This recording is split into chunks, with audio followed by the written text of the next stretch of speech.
Our next guest hails all the way from Karachi, Pakistan.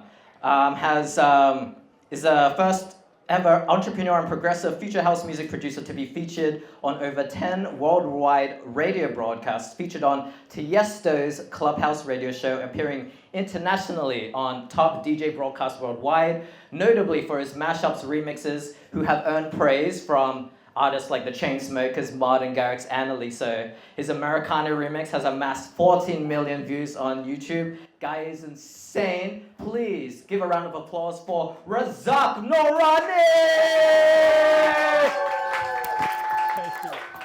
Thank you so much for having me. Thank you.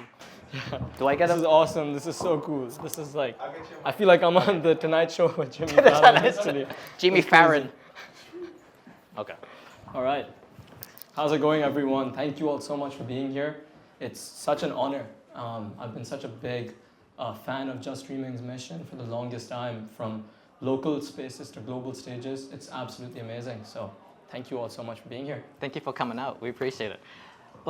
Okay, so I think I'm just going to cut to the chase because, I feel like a lot of us are at a stage where maybe we're all in the bedroom we want to get to those big stages, and something about your journey that I know I admire, and I'm sure a lot of us do, is that you went from the bedroom to Tomorrowland, I believe.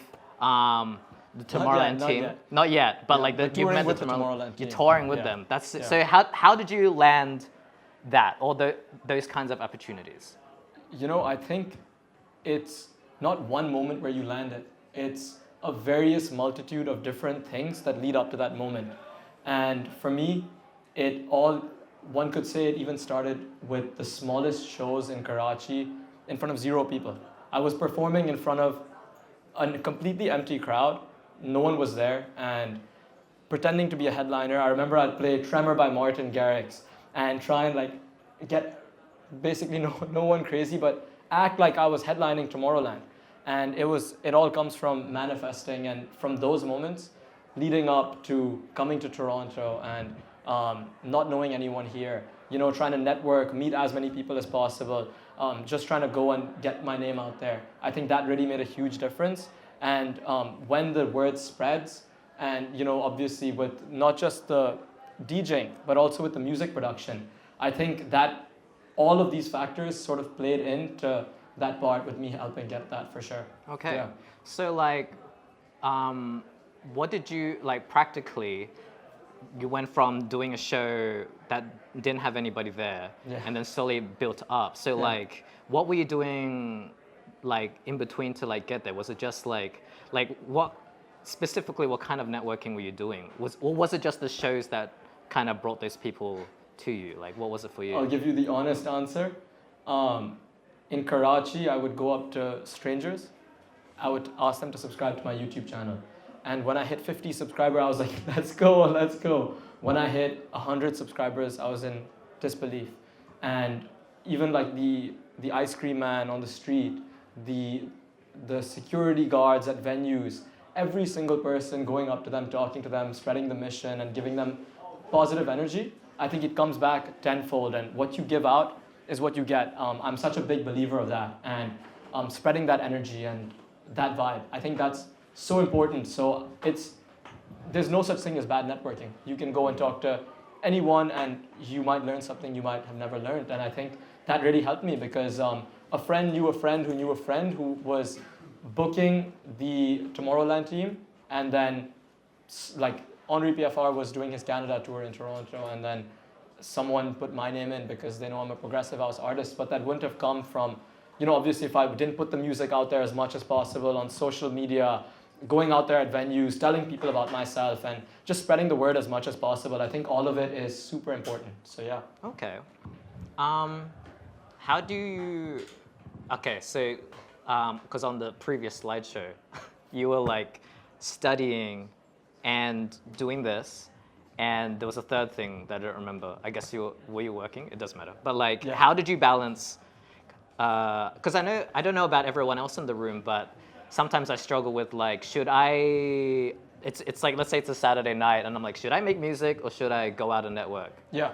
Like, how do you balance that? So I'll give a bit of a backstory. I was, for the past 5 years, I've been a student at the University of Toronto studying biomedical ethics and political sciences. And alongside that, I've been doing 2 to 3 jobs, all in marketing and communications. And then alongside that, I've been a full-time music producer and DJ. And of course, there's been many nights where you don't get sleep, naturally. I think when it comes to balance, there's going to be days where you don't make music, and that's completely fine. There's going to be days where you're not studying for university. For me, it was like that. My GPA was not the best GPA, but I tried to keep it at the level that I was happy with, a sustainable level. And then obviously doing the jobs, that's to sustain myself and to keep the career going. That's super important, and I think all of these things, they add up and they teach you about the importance of work ethic and the discipline that goes into it, and you really appreciate every single person that's made it because you realize how much work they put in, and it's impossible without the hard work. So in terms of balance, there's no one exact answer for how I balance it. Sometimes I would focus way more on university. I would be submitting assignments, but then sometimes it would just be all music, and that's okay. Sometimes it would be a bit of both, and then when it's time to do the job, I would get the job done. And in a way, like, I chose a marketing job because I knew that if I learn as much about marketing as possible, it would help me learn about marketing myself. And that's a very key factor. Doing jobs on social media, learning what's working, what isn't working. So in a way, all of it complements each other. Being a University of Toronto student, this is also a very important thing that I learned. How can you turn yourself into a character with an alter ego and turn yourself into a movie character in your own book? You're writing your own story. So it became, I'm writing a story about a kid from Pakistan who's doing these jobs, who's a student at University of Toronto, and is also a DJ from Pakistan and producer. And how can we make this as interesting as possible? And just being yourself, whatever your struggles are in life, we all have struggles, but showcasing them as authentically and with true rawness, that's what will make it a beautiful story. That's the true beauty is within yourself. And I didn't change anything. I just told the truth, and I tried to embrace it as much as possible. So yeah. Okay, that's really inspiring. Thank you. Something that I think is I would love to hear from you is what was there a moment in your life that made you want to take the jump? Because you are describing like shifting our focus from like something that's stable to something that is very uncertain. Absolutely. I don't know how many of you are kind of in a similar boat where you have to do your job to pay the bills and this. For you, like, did you have a moment like that? And how did you have a moment like that? I think I'm still getting to that moment. Yeah. I don't think one truly reaches that moment until all of a sudden you just wake up and you realize that this is what you're doing. I've always had this calling and this passion for music, and the passion became so strong that all I would think about was melodies, chord progressions, how I can invoke that sense and inspire people, whether they're in Pakistan, whether they're international, it doesn't matter where you're from, but I felt that music has always been something that unifies and unites, and that's something super important. And initially I wanted to start it as a side project, making mashups, but then when Tiesto picked it up and all of these things started to happen, I realized that I could sort of turn it into something, and these small things gave me that more and more belief. And then but the truth is, I think having the self-belief from the beginning, regardless of, it doesn't matter who's featured you, it doesn't matter who believes in you, as long as you believe in yourself, that's everything. And so I think that self-belief came a lot from my parents, it came a lot from family, and just from the ideas in my head that I was able to turn into reality as well. That, when you just know you have like this calling, I don't know how to explain it, but when you truly love something and you're so passionate, I think the universe kind of aligns to make all of it come to reality slowly and surely. So for me, it was multiple moments and just multiple things that made me realize, yeah. Okay, cool. For you, when it comes down to, because sometimes I understand when it comes down to following your passion. Yeah. But when we're doing the work, when we're posting on social media, when we're networking or trying to put on a show or whatever it is, Yeah. getting into these like negative mindsets, these maybe I'm not good enough kind of things, like wasting my time or just these insecure like little negative things. I guess what I'm trying to get at is, because when you made Americano, which is at 14 million views, and it's a banger, it's like so sick. Thank such you a so nice, much, man. Such a I nice appreciate mashup. that so much. I'm not surprised that people are picking it up, that Thank have you picked so it up. When you made that, did you have the intentions of it to be picked up, or like where did that come from? Was that just like, I have this idea, I'm just gonna do it? Or? It was a mistake. The mashup was a complete mistake. I was trying to mix Americano with Levels by Avicii, and that didn't work out. And then I just randomly chose Heads Will Roll, and then that's how the pa-pa-ra-pa-pa-ra-pum, that idea came. Yeah. And I was like, this sounds sick, but I didn't think it would do well. Before Americano, I think at that time I had 87 mashups, either 89 or 87 mashups that didn't do well. They had like 400 to 1,000 views, and I was really happy with that. And I was like, let's go, like progress. You know, if it started off as like 10 views. So okay. But it was the act of constantly going, never giving up, and not caring about views, not caring about likes, and not letting that dictate my success. Knowing that showing up is what makes you successful, and actually embracing failure, embracing rejection, embracing not getting the hit songs. Because you're gonna have hundreds of hit songs that might not work out, but as long as you're doing what you love, you've already won. And I always say this, you know, it's not really about the destination, it's about the journey. It's about truly loving the path you're on. And for me, I was loving putting out those mashups. And so it was the 89th mashup. Funny story, initially Americano had 150 to 200 views for the first 2 or 3 months. And then someone picked it up, took it on TikTok, made a trend. It was a dating app trend. And it was a Norwegian person. Sick. Yeah. And I've never been to Norway still. Like, yeah. And that video exploded. I think it got 15 million views. Then all the big influencers got on that trend, like David Dobrik, Logan Paul, all of these people. And then all of a sudden, like, they started searching for that mashup on YouTube. And before I knew it, it was at 100,000, and then 500,000, and then 1 million. And now we're at, I think, almost 15 million. So that's insane. I'm just beyond grateful. Yeah. That's crazy. That's so cool. Thank you. So were you just, like, what were you doing at that time? Like, just posting on YouTube?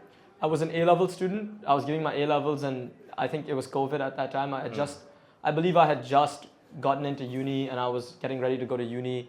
I'd made the decision to go to University of Toronto, and it was a very difficult time. Didn't know anyone here, and that's when I really locked in on music production and started trying to improve my craft and get better at making music and mashups and all sorts of things. And so I think I was just a student at that time and producer, and I wasn't doing the jobs at that time. Yeah. Okay, cool. Yeah. So when it comes down to, like, when you're trying to get to that next level, because clearly, when you did Americano, like, what was the biggest show you've done at that point? Was it still in, like, were you here in Canada, or were you still in Pakistan? I was in my first year of university. Okay. I had made it in the dorm room. I remember. Okay. I was in a dorm, and like we all had these masks on. We couldn't meet anyone. Like you weren't allowed to go to other people's rooms or, like, you know, network in any way. So I remember it was a very, like, lonely period because, you know, you're very, very isolated. And I hadn't done any shows before that I remember. Yeah, I had a few shows in Pakistan, but a lot of them were events for charity. I was doing a lot of events to raise funds for Pakistan's underprivileged youth, and that's always been my why as well. But none of them were proper Razzak Noorani shows or marketed shows with my name. It was more to raise funds, and some of them were, the only one with my own name was like that 0 people show. Right, yeah. Yeah, I think there were max 10 people that showed up to that event, but this all sort of accumulated to making Americano into a thing. Okay. Because without the 0 shows and all of that, the next shows wouldn't have come. Yeah. So then what happened next? Like, yeah. when was your next show? Okay, so After that. so I was in the dorm, I remember, and I made Americano. I released it, and then it started to get some traction. Yeah. Then I started to reach out to every single club in Toronto. They all rejected me except for one, and What club was it? it was Cathedral. Okay. And so they gave me an opening slot, and I was so happy. I called all my friends, and at this time I'd actually just met my manager as well, and it was March 11th, 2022. Wow, that was 3 years ago. Yeah, wow. And I was so excited to perform. I went with a full intro. No one was there. I went, "What's up, Toronto?" No one was there in the Just crowd. the staff. But you have to pretend to be a headliner and envision yourself as that headliner in order to get to the headline slot. And so that was the mindset that I was going with. I was like, there was no one in the crowd, and I was like, 1, 2, everybody jump. Yeah. And I was jumping like crazy, and that's all that mattered. And it's about having as much fun as you can and really loving it. And the few people that were there will really remember that show. I know he was there, and there were some amazing moments in that show. And even it doesn't matter whether you're performing to a sold out crowd or an empty crowd. Perform to an empty crowd like it's sold out, and that's what I truly believe. And just radiating that positivity. That's cool. So I performed at Cathedral, and then after that I didn't get too many shows, and then I realized, okay, what I'm gonna do is I'm gonna focus on my studies and focus on production. Kept making mashups. Went to the University of Toronto and asked them for any DJ opportunity they had. So I started DJing corporate events. Started DJing all the frats. Started to, a lot of these frats even rejected me. They were like, "Oh, sorry, we already have a DJ." And I'm like, "That's okay. I'm gonna keep trying." And then did more U of T events, and then finally, after a while of DJing, I got an opportunity to go to Kingston with a team. So at this time, Jeff had just started managing me, and we had gotten our good friend Junjay to start doing like the videos at the frats and at various different shows. And so things had started to take up a bit of traction, and we got an offer to open for Brooks. And Brooks is a huge DJ who's performed and has songs with Martin Garrix, David Guetta, and a lot more of my inspirations. And so I couldn't turn this down. We traveled during a snowstorm to get to Kingston. I did the opening slot there, and I'll never forget it. I had made an original song with another artist. It's Keep You Close Now. It's on Spotify. And that was the next show. And then from there, I believe we just kept getting more and more shows. We used all these shows as leverage. So I think using shows, the shows you've done, what you've done, and sort of banking on yourself, believing in yourself, using that as leverage. So then I would get more U of T opportunities, and then from that I'd get other opportunities, and it just sort of spiraled from there. Okay. When you say like use that as leverage, is this like, and you can weigh in on this if you want, but like was that just like a cold DM, or like how'd you get that Brooks We gig? knew someone who, like one of my friends is a part of an entertainment company, and they knew someone who knew the manager of Brooks, and then they realized that they could sort of make that booking happen, and then that's how it came into being. That's really cool. Yeah. Okay, nice. It really does start small, huh? All right. It really does. Good to know. That's actually very reassuring because it's such a struggle. But I feel like it's just like I feel like there's just so much that we have to do, and it's nice hearing from someone like you because you just did a headline show, and I feel like most of us here want to get to that point. So the fact that you started small and then your networking plus everything adding up together to finally get to that. So when you were putting on your headline show, was that all out of pocket? It was all out of pocket. Now, thankfully, we have a team, and so it came from us. We put down an investment on the venue. It was our first time booking a venue for ourselves. So we booked Revival, and we were very nervous. We didn't think we'd break even. Initially, we had gotten very few sales, and it's such a scary thing because usually you're getting called to perform somewhere. But this time, having to sell all of your own tickets, having to sell out the venue yourself and do all the marketing, do the visuals, the sound design, engineering, designing a perfectly crafted set for a new album, calling the opening artists, there's hundreds of things, dealing with the staff logistics, dealing with every single marketing and post and all the content that goes into it. It was really a lot, and it was a very important thing, I think, to learn as much as we could about doing a headline show. But it definitely wasn't easy. It took a lot of hardship. At this time also, like, it was final exam season. So you couldn't imagine the amount of stress and pressure.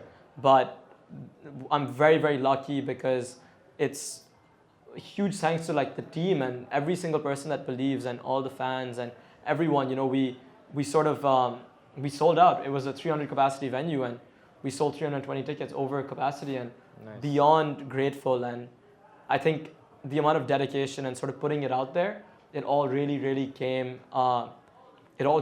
Everything came into fruition in like the perfect way. But it wasn't until the end that the sales started to pick up, and we're very, very happy about that. Yeah. That's nice.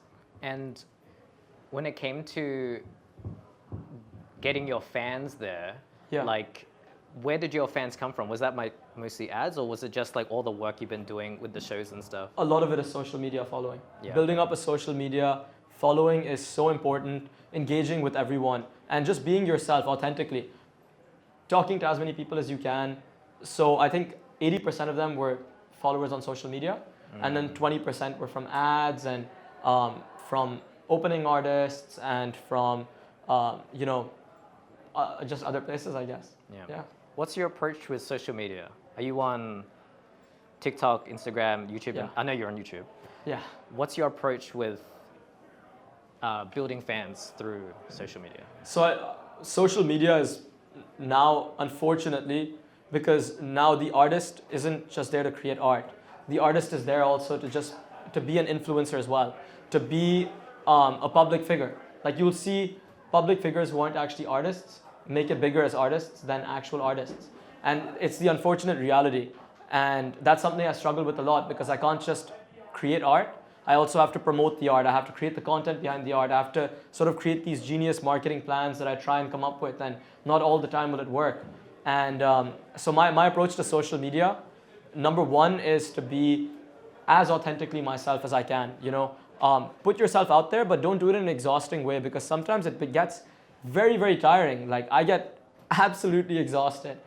But keep creating. I think consistency is key, and by no means have I followed that. You know, I have such a long way to go, and by no means have I made it in any way, shape, or form. But I think we're all in this together, and we're all trying to grow together and reach that point. And it's always a learning game with social media. You know, no one really knows what's going to work. Like, I wish I could say this video is going to work, but the videos that I never expect to work sometimes go viral. And but it's about putting it out there and not being afraid of what people think, and not letting others' opinions dictate you posting. I think that's one of the biggest lessons from social media. And to just engage with others, you know, support others the way you would want to be supported, treat others the way you want to be treated. That's such an important thing. And for me, like, my message is all about spreading positivity, spreading joy, and spreading happiness. And I want to radiate that through my social media, and I want to spread positivity to others. It doesn't matter whether one person is watching or hundreds. And so if one person can watch that video and get inspired, that's everything. And so if we can market our music in a way that resonates with us and showcases us, our brand, that's the key, I think. And so that's my main approach to social media. Okay. So I want to touch on two things here. So you said be authentic. Yeah. Now, I feel like we hear this a lot. Yeah. I feel like authenticity is such a Yeah. buzzword. For you, what does authenticity mean? For me, I think authenticity means being the most true version of yourself. It means not wavering from your values and your beliefs and putting yourself out there truly. I'm personally a person who loves positivity, and I want to spread light through the work that I produce. And for me, being authentic means radiating that light and that energy and giving it out wholeheartedly, regardless of what anyone thinks, and not letting rejection hinder me. I think that's, for me, being my most authentic self.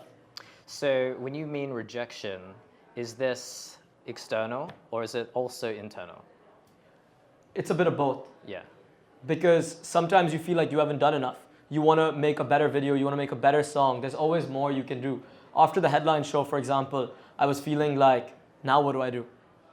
It's not enough, you know, and sometimes you keep doubting yourself. And so that's really internal. How do you handle that? It's tough. I think I think it's about being patient with yourself and knowing that everything happens at the right time, at the right place for a reason, and to just trust the process. I get really frustrated that, oh, why aren't I producing right now? Why aren't I making social media content right now? Why aren't I being as consistent? And it's something I struggle with. Like something I really struggle with as well is balance. I'm not any pro at balancing. You know, sometimes, like for example, right now my family is here from Pakistan, so I'm spending as much time with them. But then I also want to create content for the music. I also want to promote my song Found You. I want to promote the upcoming album. I want to promote the shows. I want to make more music. And I also want to apply to jobs for stability, because sometimes music will bring income, but not all the time will music bring stability, and that's the harsh reality. And so for me, being patient with myself and knowing that it's okay to not always have the most productive day ever, that's the key, and loving yourself no matter what. So that's how I deal with the internal rejection. And the external rejection, like record labels, for example, or having a song that won't do as well on the charts or in terms of streams or anything, I think that just is a motivating factor. It shows, okay, maybe this didn't work, but how can I do better? So I think that's how and I think looking at failure and rejection as an amazing thing, like actually being excited to fail, because someone once said to me, how big would you fail if you knew you were like 5 or 10 failures away from your next hit song? So I'm excited to fail, because you never know when your next hit song is gonna come. Yeah. That's actually really, I love that mentality. Thank you so much. Just fail. Just fail, yeah. You're like one fail away from. That's cool. I think the word failure, like, we think that, oh, if our song doesn't do well, what are we gonna do? But the truth is, like, it's not the end of the world. We make another song, we move on, and we keep learning and growing, and that's the key. And I think looking at failure like an amazing thing, reframing your mind to see it like that, that's the key. We learned something in sales. I don't know if anyone has heard this, but no. Does anyone know what no stands for? Next opportunity. No way, that's awesome. It's so silly. I love that. But That sounds so pretty good. cool. That's very inspirational, actually. Yeah. That's funny. very inspirational. But it is, yeah, Next it's pretty opportunity. good. I think it's pretty powerful, actually, yeah. Okay, before I bring it to the floor, I want to ask you one final question, which is, if you had to start again today from scratch, what would you do differently? That's such a good question. If I had to start again from scratch, I would focus more on the music. I would focus more on the social media content. I would, put my head down, patiently produce, work hard on the craft, and then once I have a more finalized products, because throughout this career I've been making mashups, and it's been hard to put a face to the name. For example, when I have a huge artist perform one of the mashups, people don't really know that it's my mashup until they see on YouTube. But I would try my best to showcase the mashup with a face to the name. And I would sort of post more content about the mashups. I would make it into a content game and sort of gamify it, not make it so personal, because sometimes we make our business super personal. Like now, if a video fails, I don't think, oh, like it's a problem or anything. But I used to be like bummed out about it. So I wouldn't make it so deep. I would just have fun with it and know that it takes time, and to just trust the process and not take it, like, understand that the business is completely separate from me, because you can get disheartened, you can burn out very easily if you attach the business side to yourself, and know that you're separate, and no matter what, just try the best, and no matter what, not giving up. That's the key. I love it. Razzak, everybody. Thank you. Thank you so much. Thank you.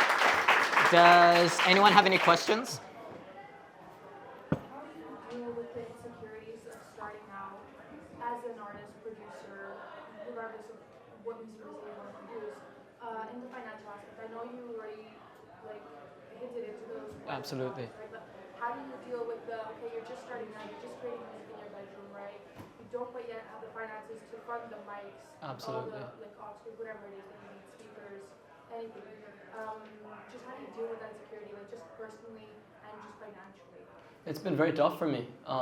I started producing with my elder brother's second-hand like really old MacBook Air, which was 8 GB RAM.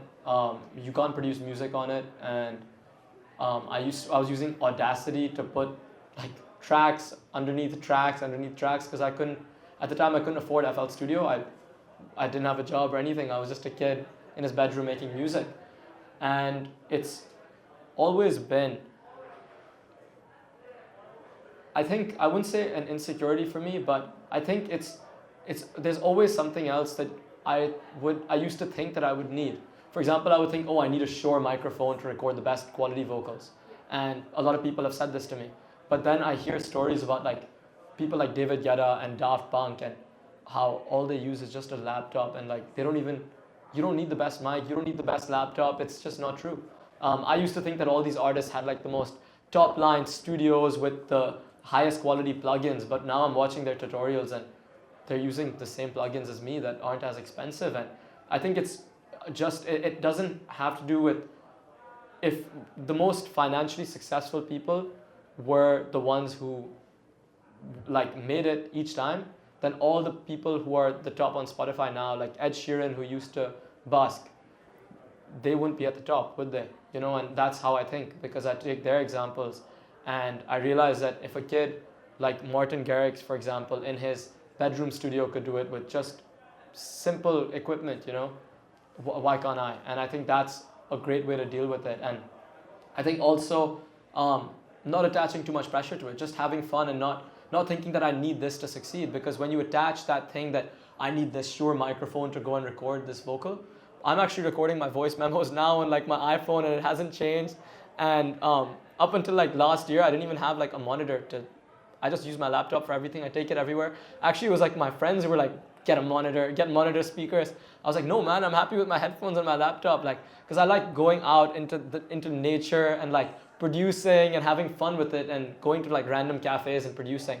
But some people would be like, no, you need this equipment to succeed. You need this camera, this high quality $1,000 camera. And I'm just like, no, I'm going to use my iPhone camera. And I know people who use their iPhone camera and have millions of followers, and it's so inspiring to see. So the truth is, there's no reason to be insecure about it, and just to embrace it, and just to actually realize that what we are looking for is actually within us. It's just making the best of what we have, and that's what inspires everyone around us and relates them to us. Because it's the story of telling that, oh, I had this super expensive Shure microphone already, isn't the most awesome story, but telling the story about how I recorded the song on a horrible mic and made it into a banger, that's the coolest story, and everyone is going to love that. So that's how I deal with it, for sure. Yeah, of course. So you mentioned about being authentic and staying true to yourself. Yeah. So you listed your inspirations like Martin Garrix, Tiesto. So how were you able to take those inspirations and come up and craft your own sound? You know, that's an amazing question, and I really wanted to talk about this, which I didn't really touch upon this. So for the last 4 years, we've been building a sound and we've been working towards it. And for me, taking inspiration is one of the most important things. Seeing people who have done what you want to potentially achieve really inspires you. And for me, I started copying the tracks of Avicii. I would literally take Avicii's melodies and I would like just copy them and see how he made it and understand. And then I would see how Martin Garrix did his sound design, and how David Guetta and Calvin Harris and Zed and Tiesto and all these guys. And I learned how to recreate those sounds. And then after a while, after you can make the exact copy, then you're like, okay, but this is awesome, but I think that I can do something so cool with showcasing who I am, because I don't want to be the next Martin Garrix or the next Zed. I want to be Razzak Noorani and be super proud of it. And I know I come from Pakistan, I come from South Asia. And so I took a sitar, I turned a sitar into a progressive house synth. And that sitar has become our signature sound. And actually the vocalist in this room, we've written a song with the sitar and turned and sound engineered that sitar into a progressive house anthem. And the song is called Wild and Free, and that showcases the signature sound and taking where you're from and mixing it with your inspirations. You know, you can take inspiration, but how can we innovate and make it different and showcase our true unique selves? And using a sitar, and South Asian instrument, and tablas, and doumbeks, and bansuris, and all kinds of unique instruments that other EDM artists don't use. That was my inspiration, and to bring that into the world and showcase my country, Pakistan, and show how beautiful these instruments are. So using all of these elements to create that inspiration and create something new and unique. That's everything for me. Yeah. Go ahead. I don't know if you have this issue because you sound quite focused, but I'm a type of person where, especially now, I'm trying to be more entrepreneurial. I always have like multiple ideas in my head. Yeah. And I'll usually focus on 3 of them. And you know, I have for the social media and the marketing for them, they're like very split with their own visual aesthetics and everything like that. But then I find when it comes to Christine, right, I have a lot of trouble consolidating or figuring out how to brand that. Yeah. And I think I do have like a underlying why or like and some consistency. Yeah. But I would like to brand myself where someone could be like, you know, other than all the stuff I do, they could be like, oh, Christine, she's like this. I know what she stands for. Yeah. Like, do you have any insight on that? Someone who just has multiple things going. I've really struggled with this exact thing for such a long time. I never had it all figured out, and I still don't. You know, I'm figuring it out as I go. And that's something I really embrace. But for me, what's really helped is writing down what I really love. I love things like Pokemon, things like nature, going on hikes, just the most random things, you know, just I write them down, and I'm really excited about all this stuff. I would go on lots of runs and clear my head and take inspiration from nature and sounds from nature. And that led me to recording seagull sounds from the harbor front and putting it into a song. And all kinds of interesting things like recording the TTC, putting it into a song. And slowly taking sounds of nature sort of became into a brand archetype for me. And I think building that brand archetype is, in a way, what helped me personally. And this may not be applicable to everyone, but I wrote down what I really love, which is gratitude, positivity, and like my name Razzak means the provider, and Noorani means royal light. So I realized that it's my mission to spread royal light and provide a royal sense of light. And so that became my mission statement. And I want people to see me as someone who is spreading positivity and is helping others and doesn't want to, like, my goal isn't to just be an artist performing on stage, but I want to help charities. I want to help with various causes across the globe, you know, sustainability issues and healthcare, hospitals, and sort of use music to spread light and positivity no matter where we go. And I think writing all of this down has helped me immensely. And it could be something as simple as like painting, you know, sometimes painting helps us put things into perspective, or pottery, or like for my manager, it's board games. Like he just plays board games, but then those board games might actually light a fire in him and might tell him, okay, this is what I want to do. This is something I can take inspiration from, because on my runs, I take inspiration from random things like around the world, like things around me in day-to-day life. And that really helps me. So I write them down, and then I realize, okay, these are the things that I personally want to embody. So that's the most helpful thing. Yeah. Yeah. Of course, Yeah, of course. please. Yeah. One, this is more philosophical. Of course. Yeah, I love that. But do you believe that everyone has, like, you have a very defined single purpose? Do you believe everyone has a maintained purpose that follows Wow. them? That's the first question. That's so philosophical. And second question, if you do believe it's true, do you find that becomes a bit of like a trap in itself? Okay, I'll answer them in a very philosophical way. The first question was, do you think that everyone has a defined philosophical purpose? And the second one was that, do you think if they do realize that, it becomes a trap? Yes. Okay. I think, personally, and this is just my personal belief, it's that we create our own future and we write our own story, and we have the opportunity. But I think that, actually I read this from a book called The Alchemist, in which the quote was, the same God that wrote the history of the world has already written our future, and it's up to us to find our calling in our future. And for some of us, it may just be innately in our heart, like music no matter how many times I tried to escape it with entrepreneurship, doing jobs, whatever, music just kept calling me.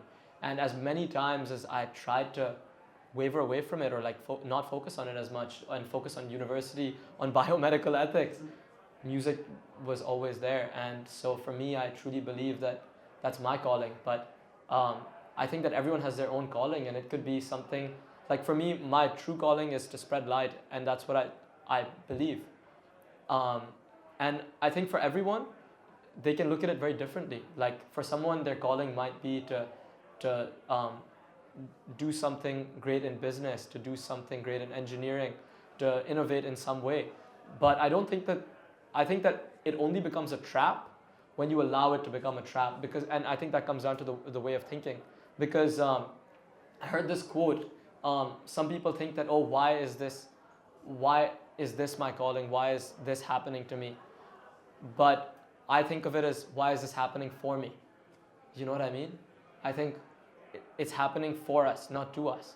And so it's actually going to help us in many ways. And as long as we look at it with gratitude, that we get to do what we love, we get to fulfill our calling, our true purpose. And I think it's about having the blessing and the opportunity and looking at it. And because as a bioethics student, we did a lot of research on situations with ventilators, and there's one ventilator and there's two people, and who gets the ventilator? And we think of situations where there's people who would, pray to be in our situation. They would pray to breathe without the ventilator. And there's people in very tough situations. And so the truth is, it's a blessing to be alive at this time and in this place and with the very people around us, and to appreciate it, and to appreciate even the smallest thing, like a little grain of sand. And so that's the philosophical answer. Yeah.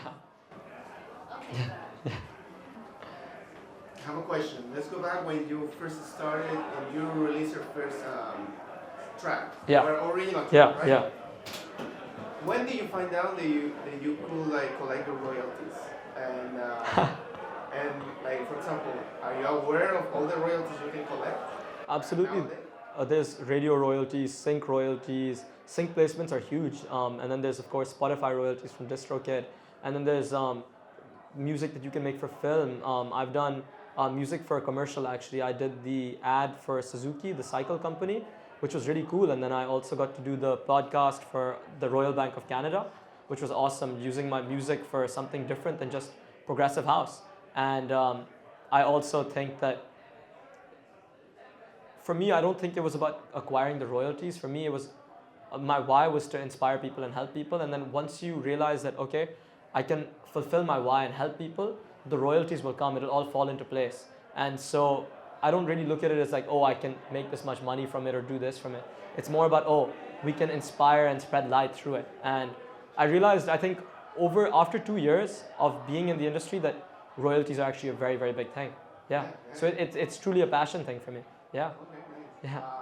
So you say you use distribution? Yes. I use DistroKid, but if you go through a label, they distribute it themselves. Yeah. And the mashups, if they get copyrighted, you can still apply for a license. So if anyone is interested in making mashups or in doing like mixes, which is a really awesome way to go viral, or like tap into your own creative nature using someone else's work, you can apply for a license from record labels or from specific companies. So I highly recommend, and ChatGPT, you can ask ChatGPT to help you with that as well. Be like, oh, how do I apply for a license? And it'll give you a guided answer. So it's super helpful. Yeah. Of course. Yeah. Is there a personal tactic you use to maintain consistency, like among all the aspects of your life? So funny enough, I think I'm super inconsistent. Like, my manager can attest to this. Sometimes I'm going to be posting every single day, going all in on content, but then sometimes I'm actually not going to feel like it, and I'm going to think that's okay, because I don't need to always be posting content. And I'm sure you can relate to this as well. He's super consistent with his content. Like, I love his content so much. Thanks, man. But I think there's no real tactic. I think the key is to have systems in place. Systems always really helps. But then also knowing what, like, recently I had a conversation about prioritization. And so if you're like, sometimes you're not actually being inconsistent. You're just prioritizing something else at that exact time, at that exact place.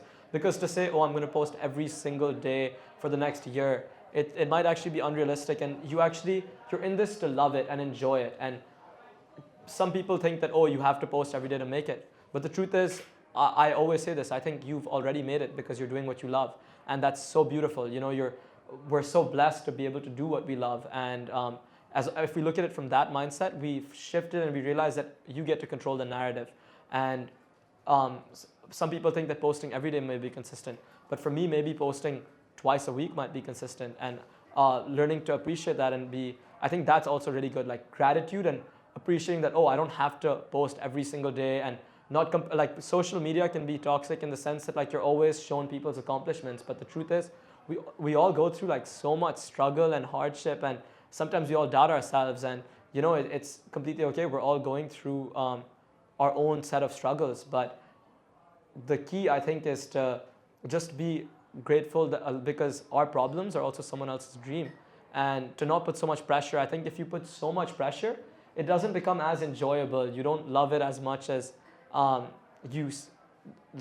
as the reason you set out to love it. You know, we started for passion, and we want to keep it that way. But also having that system in place will just make it a lot easier. So writing down, oh, on this day I'm going to post it, on this day, and then following up with it, it's key. For me now, it's more about producing and trying to produce every single day. And so I'm at a different studio session, different times of the week, and really trying my best to balance that with posting the content. But it's tough. And if it is tough, that's okay. You know, just knowing that it's fine. Yeah. Any other questions? Of course. Might be a little hard to answer, but how do you build your own team? Sorry? How do you build your own team? Oh, that's an amazing question. Like, Yeah. how you start? I think, so I'll explain the way the team was built. I was in my second year of U of T, and I got an offer from a manager who was 36 years old. He was a manager at a company and in corporate, and he wanted to break into the music scene. And I didn't have a close relationship with this guy, but he had seen one of my shows and was a fan of the music, and he saw potential. And so I was very excited about the prospect, but it didn't go through. He had actually booked me for a festival, but that festival went into bankruptcy. and so I never ended up playing that festival. But I realized that the key is to have a great relationship with who you work with. And then I remember I was friends with this guy, Jeff, who's standing in the crowd actually right there. And like we got along so well, and he was very enthusiastic about business.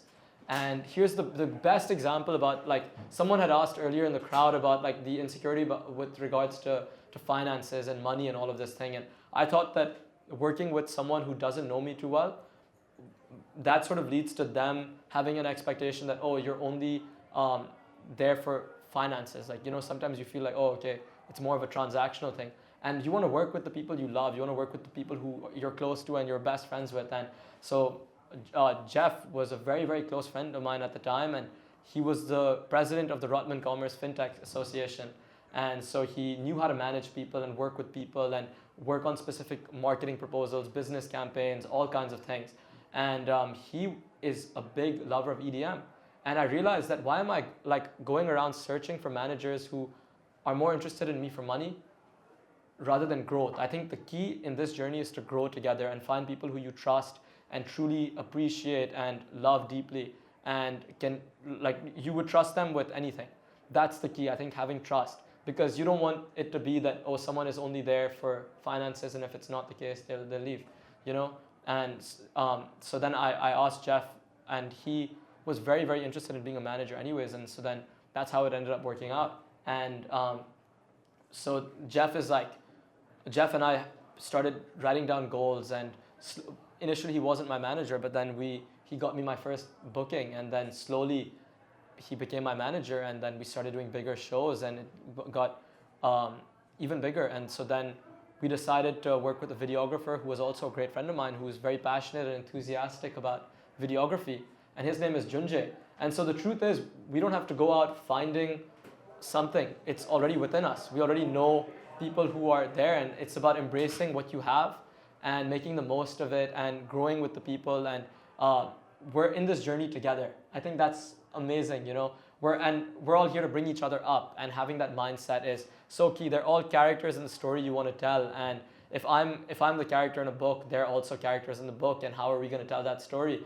I'd spoken to someone who worked very closely with Skrillex and Porter Robinson and Zed actually, and he said that the people in your life are the people you want to take up and showcase them and appreciate and bring them up as characters. And so manager Jeff is his own character, videographer Junjay is his own character, and then there's me. And so then we started an entertainment company called Elevens. That was Jeff's initiative. And so we have someone in marketing, we have someone in videography, and it was all a very slow thing, and it slowly and naturally came into being through a lot of networking on his part, a lot of networking on my part, and just letting things unfold naturally. I think that's such a key, but also going out and creating your future and doing things the way you want to do it. Yeah. Of course, yeah. Anyone else have any questions? Of course. Do you mix your own songs? And if you do you mix on the go while you produce, or you have like a moment where you like, no, now I'm just like, I'm gonna set my mind just to produce, then I'm gonna do the mixing, and then I'm gonna do the master, or you're like do everything on the go? That's a great question. So you're talking about like live mixing on stage? No, like mixing the song, like while you're producing. Like, oh, like making a mashup. Not like. Oh, so like mixing the volume? Pretty much, yeah. Oh, like, I see. I do the mixing like and mastering. EQ and compressors, like the process like before like the mastering. I do the mixing and mastering, but I know a lot of artists that get that done from someone else. I prefer to do the mixing and mastering because I literally watch a lot of YouTube tutorials. I watch other people's processing chains. I watch how they equalize, how they distort, how they compress, what's the best compression plugin. Like I'll see a tutorial from Zed, for example, and then I'll see, okay, Zed's kick is at this exact level, copy it. And then I'll see Martin Garrix's synth is at this exact level. Okay, I can do that. And then I'll see like Avicii's video with Future House music, or like a long time ago, and he processed his chords in a specific way. So I'll take inspiration from that. And so I learn from different videos and tutorials, and I apply it, and then I add my own tricks to it. And that's why I really like to mix myself. But for really complex projects like scores or commercial scores, that's done from someone else specifically for the TV in mind. So it really depends. But for my own songs, I just prefer to have that done. And like, especially with the vocalists, like you saw Paris here earlier, but Paris, like the vocalist knows how he wants his voice to sound. And so I let the vocalist, it's always helpful if the vocalist knows what their processing chain is. That's if they know what auto-tune they use and whether they need Melodyne done. So being intentional about it is super key. I know Afrojack is always talking about intentionality and knowing exactly what you want in the studio. Yeah, of course, yeah. Any other questions? Well, Razzak, I personally think that I found this incredibly insightful. For me, you give me hope that like if I just do my thing, things will work out. Probably need to make more friends, but I feel like we can all learn that like we do have it within us. We just have to kind of trust us. So I know I need to trust myself a little bit more, but if we just did that and just spoke our truth, I think that's the message that I'm getting from you today. And it's just so nice that you're like living it and seeing you like grow in like with that mindset in mind. It's very, very inspiring. So that really means the world to me. Thank you all. Thank you all. Thank you all so much for being here. It means everything to me, and I'm so grateful. If there's like, please feel free to stay, ask as many questions you'd like. I'll chat with all of you one-on-one, and like I hope this helped in any way, shape, or form, and I hope this could inspire you, even if it's the size of a grain of sand.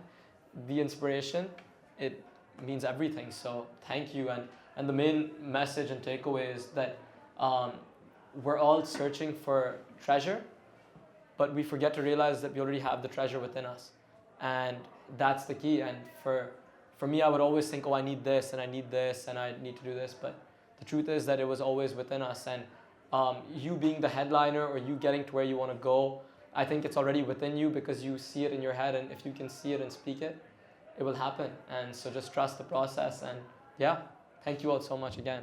Thank you. Thank you. Thanks, guys. Yeah. This is really fun. This is so much fun. All right.